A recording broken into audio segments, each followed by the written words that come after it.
can we expect any government to intervene to the extent that this kind of education is simply wiped out or Professor Mansky, not tolerated or whatever?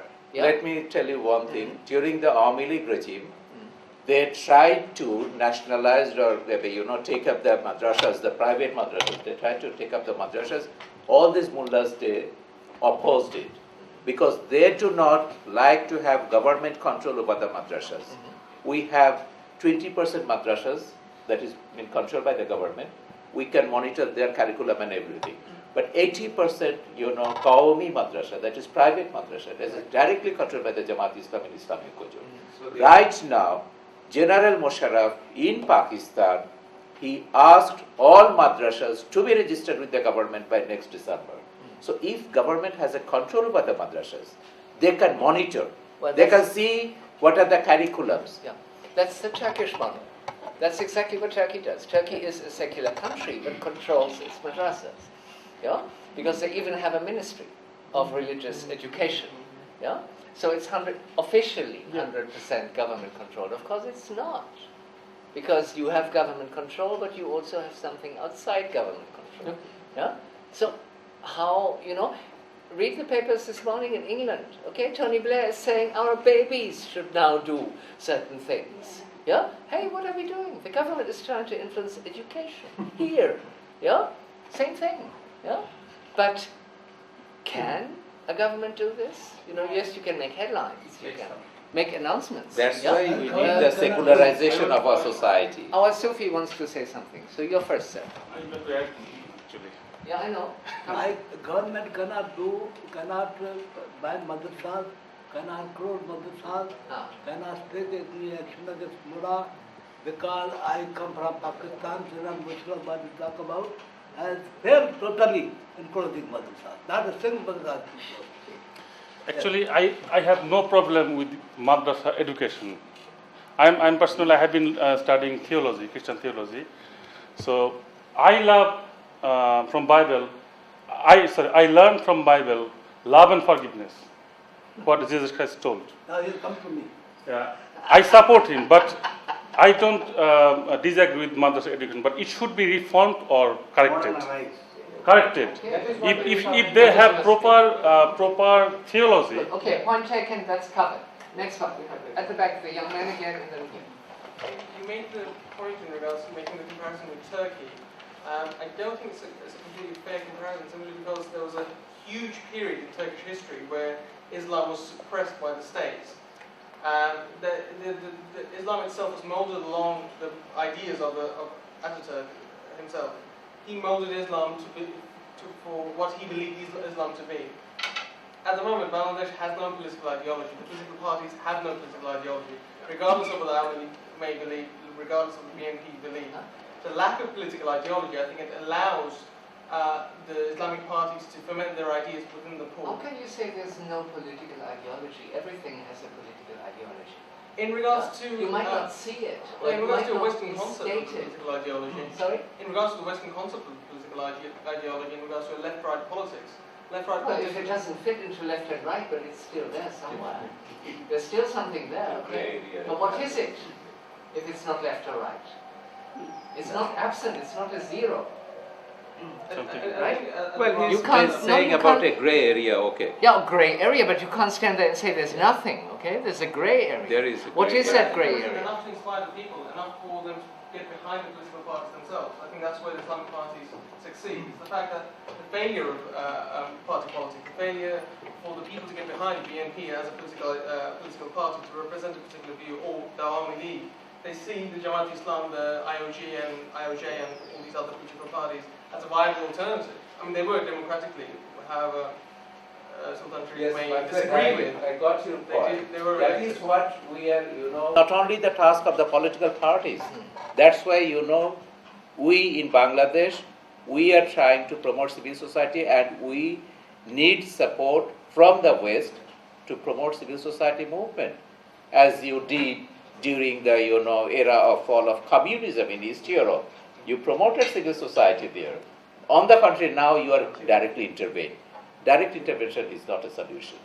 So you promote the civil society, you promote the secular democratic forces, and let us, launching a movement in Bangladesh, civil society movement, that we can address all these issues. Okay, yeah? That's something.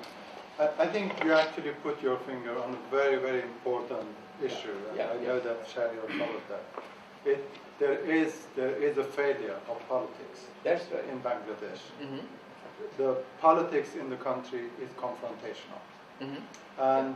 and that is a major problem. And one of the reasons, I don't know if that is, it is my view that one of the reasons is that none of the parties have allowed themselves or are capable of reforming themselves. So we are talking about, and this is where the kind of perspective of someone like yourself as a second generation, as somebody who wants to change but doesn't know what to do, is coming forward. It is important for these parties to actually undergo some kind of a reform. It is important, as Professor Mensky was mentioning earlier, for this concept of tolerance to become something internalized. Not for, other people should tolerate me, but I don't have to tolerate you. That sort of thing. But what you're now emphasizing very neatly, thank you, yeah, is that there's this breakdown in Bangladesh of a will to negotiate. Yeah. Yeah, it's two opposites that are portrayed as totally unmatchable. Yeah, and it's either this or that, and nobody is willing to discuss any sort of means or routes in between. I think that is what's drastically going wrong there. And we saw this in June in the conference. I mean, it was just crazy. I'm sorry. I was chairing the morning. It was just absolutely outrageously crazy. Yeah? I mean, how can you have people who say yes and who say no and there's nothing in between? Yeah? Like I pulled you up a moment ago, it's right or left or nothing else. Just a moment. All right? There's a lot between right and left, a lot of gray, as you said. Yeah? And Bangladesh has forgotten this gray area somehow. Yeah? And plays politics in a weird way, which is, not making sense. I'm sorry. I just want to make a small point. Certain things has been established. Bangladesh at the moment is a divided nation. On the one side, but that exactly reflects what we've just been saying. Divided nation. Divided nation. That image itself, oh my God, how dangerous is that? Yeah, exactly. You are either this or that, oh my God. It's a divided nation, but more complicated because it has been divided not only ethnically as well as religiously. On the one side, religious groups, fundamentalists; on the other side, seculars and the minorities. So it's more complicated than straightforward divided nation as it was in 71. 71, it was a divided Pakistan. Nation was divided because it was a colony versus colonialist force, and Bangladesh was like a colonial subjugation. But now it's more complicated. But at the moment, the work, tremendous work Shaurya Kabir has done, which is we must appreciate it. And our organization, Bangladesh Hindu Buddhist Christian Unity Council, has published quite a few publications on that issue. The thing is that, the way I look at it, in 25 years, there won't be any minorities left, the way it is going. So there won't be any necessary to fight for the minorities. But the question is that still we have to carry on going and struggling for changing the situation. The question is that we are going in a political democratic process, talking. Some people might say, you are not turning into a talking shop. And what answer is there? We keep on talking. If we think in terms of how the other side is, fundamentalist forces are thinking, let them talk, let them publish books, who cares? Yes, they won't take any logical way to discuss things. If somebody is so entrenched, they would not submit to logic. How do you face them? How do you fight them? Because whether is the conclusion is that the situation is driving us to a civil war. This is what my question is.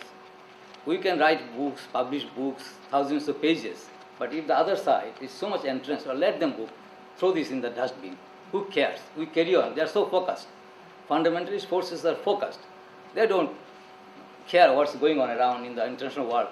Moreover, we went to so many places, they asked to stop aid, but they would not stop aid.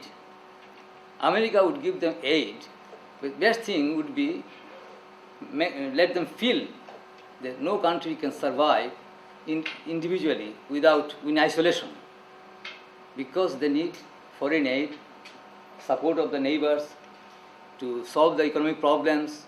So in isolation nobody can survive. They should be made to realize that. But we are not doing that.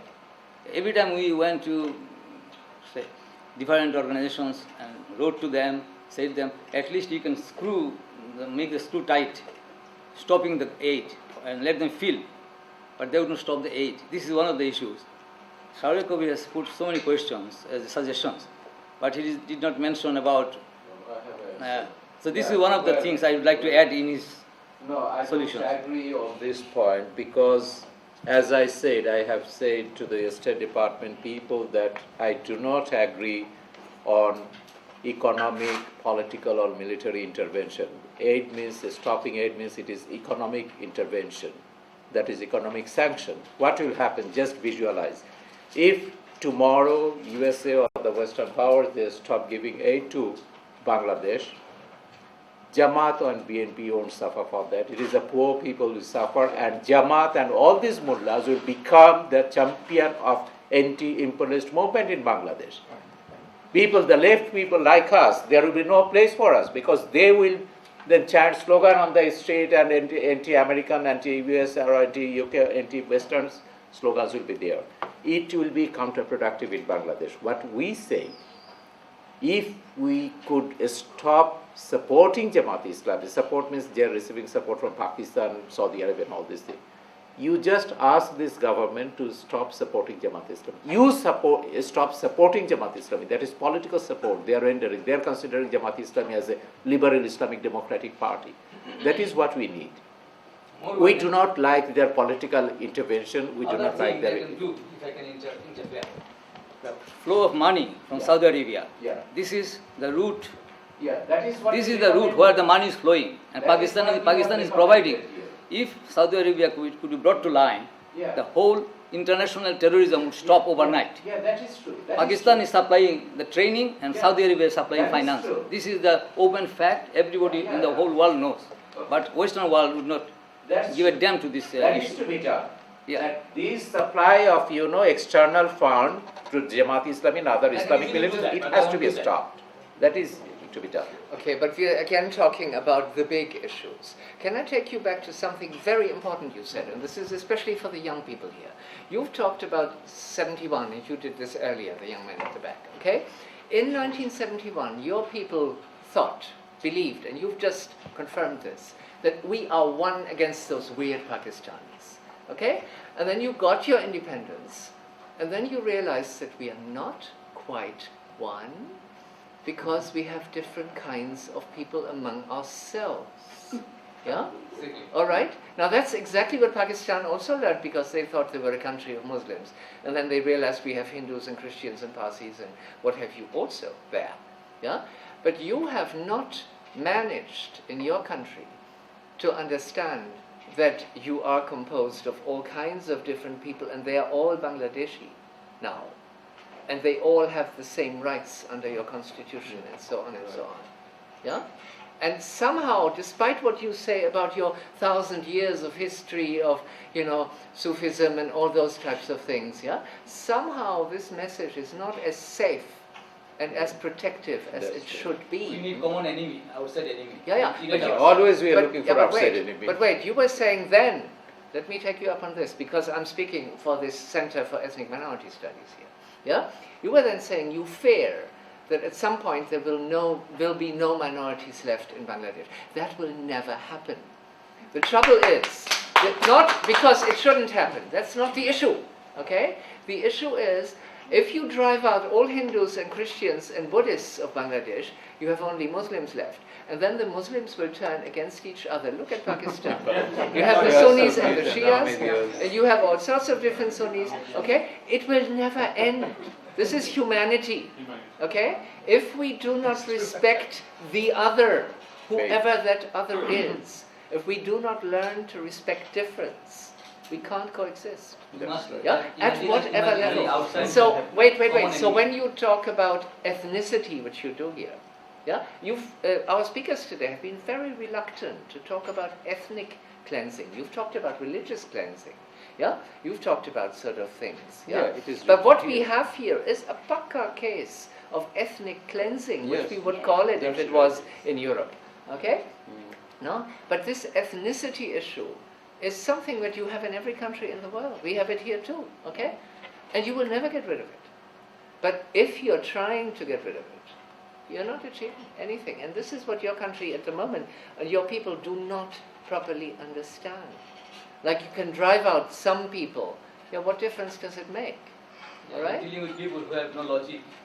Yeah. Yeah, but it's a failure to understand the mindset. nature of human difference. Yeah? It goes much deeper than just politics or something. Haves and have not problem and education. Sorry? Haves and have not problem and education. No. Simple people in the village know these things much better than educated people. It's the educated people who cause the trouble, not those little villagers. Yeah? Your little simple villagers, I have seen them myself, I've talked to them myself. Yeah? There's a Muslim living in a hut and a Hindu in the next hut, and they say, "Bas bhai, coach taklif nahi hai." Yeah? We have no problem. Yeah? We can hear what our Hindu neighbors argue with their wives, they have the same problem that we have. Yeah? Coach farak nahi. No? And it's other people who have agenda, big agenda, and all that sort of stuff. Quite clear. But I'm dominating the discussion too much here. Sir, you had a question Yes. or a comment. Well, Professor Minsky, you said that how can the Speak state... to everyone because I will hear. Yes, you suggested that the state cannot intervene in a particular form of education. My question is, if the education they're imparting is manifestly evil, and money is coming in to those institutions, will it not be proper for the state to intervene? For example, in Britain, I have no problem with that suggestion, but yeah, I know. But yeah, you can try and make a law to ban this or something. But are you banning this? Okay. Yeah, we are trying to ban all sorts of things in England. You know, you shouldn't have child marriage. You shouldn't have polygamy. All those things. We have everything in this country. you prescribe okay? a chance And of Scientology, giving rise to whatever, the case you of see? Smith. And so you're saying, no, education, don't tolerate this. Yeah, okay, sure. If it is manifestly evil, Yeah, okay, but you do not thereby get rid of it. Yeah? There's always this vision that you can do something and the other is gone. Well, the other is not gone. at least, I mean, It's- the inflow of the money should be controlled. Yeah, but you were saying the same. How will we tell Saudi Arabia to stop sending money? Control it. Or people from here to send One money to Saudi Bangladesh? Arabia and Huh? smash them instead of Well, there is a department under the Prime Minister's office called NGO Affairs. They take into account every penny that comes into the country from abroad. They think. Control over the Islamic NGOs. They don't have any control well, over they the can Islamic bring the NGOs. Islamic NGOs under the same umbrella as well. I don't And Well, there they can try, yes. I agree that, of course, they can try. and too many Yeah? Islamic banks are coming up. Al Baraka, Al Islamic, and these Islamic, that Islamic, those Islamic. Oh, I mean, there is no control over them Do at we all. have no Hindu banks and no No, Christian we don't banks? have any. Open them, come on, open them. Even one Islamic bank has recently been set up in East London, Are they high just gentlemen opposite, everywhere? just opposite East London Mosque. Okay, now look, it is close to 8 o'clock. I would like to give Shariar Saab the final word, yeah? Because you are our guest of honor, you are our main person here. It's been a delight to listen to you and to hear your views on all kinds of things. So, first of all, I would like to thank Professor Warner Minsky and SOAS for giving us this opportunity to discuss and to meet you, people, like illustration people like you. And what we recommended in our, conclusion of the white paper and everywhere, what I try to, communicate, that civil society in Bangladesh need to be promoted, that need to be strengthened. And even if you compare with other, neighboring countries, definitely, if you compare with Pakistan and India, Bangladeshi civil society is very strong. If we go back to 1948, since at the inception of Pakistan, it is a civil society who took up the issue of language. Now, my Ahmadiyya friend is there. Very recently, there's 2 weeks back, Asma Jahangir was in USA. And she was telling something about, this civil society movement in Pakistan.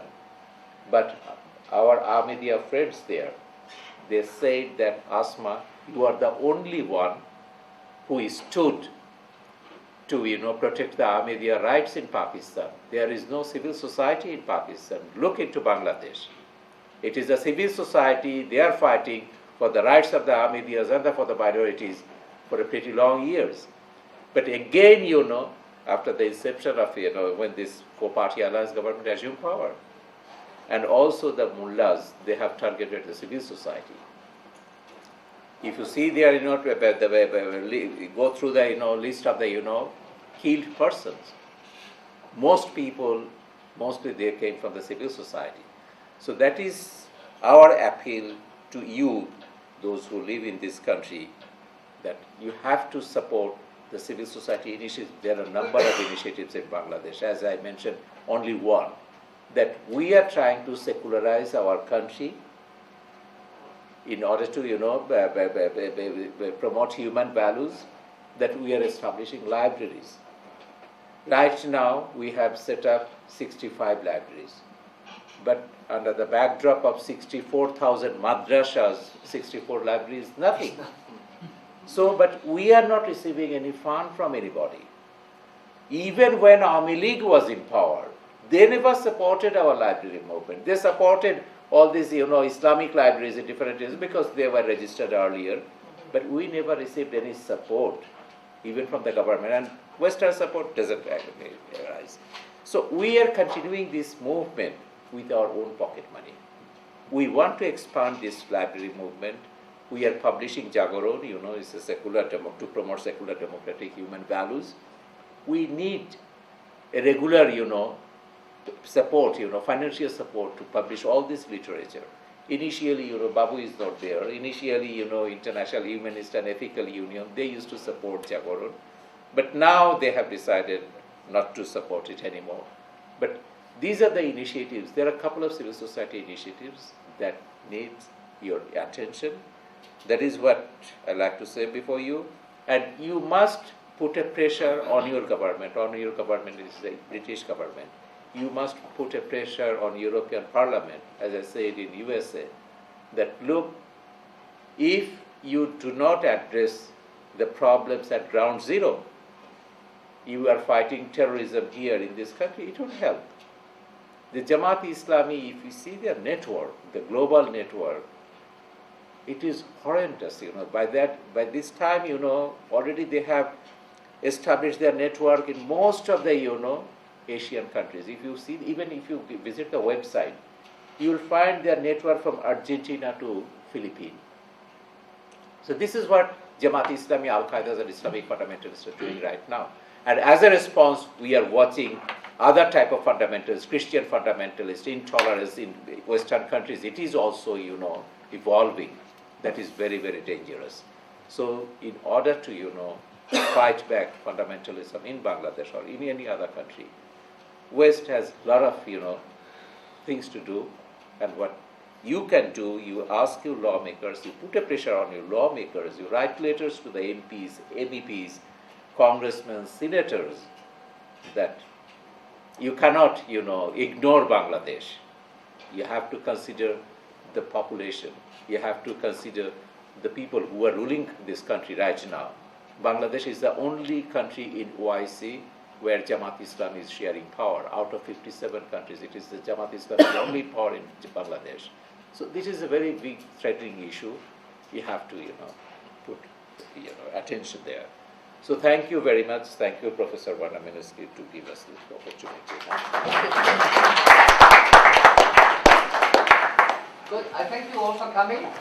And Biswajit, am I right? On the 21st of November, there's the launch of the is that correct, of the publication arising from the June event here? 21st of November. 21st of November in the house. Whose notes are they? Somebody's notes. Okay, so this is for me. Thank you very much. Can you sign this for me? Please.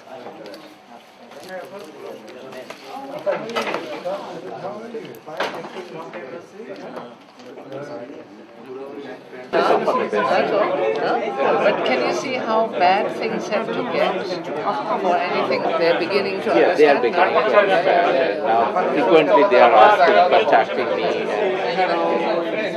This is your friend?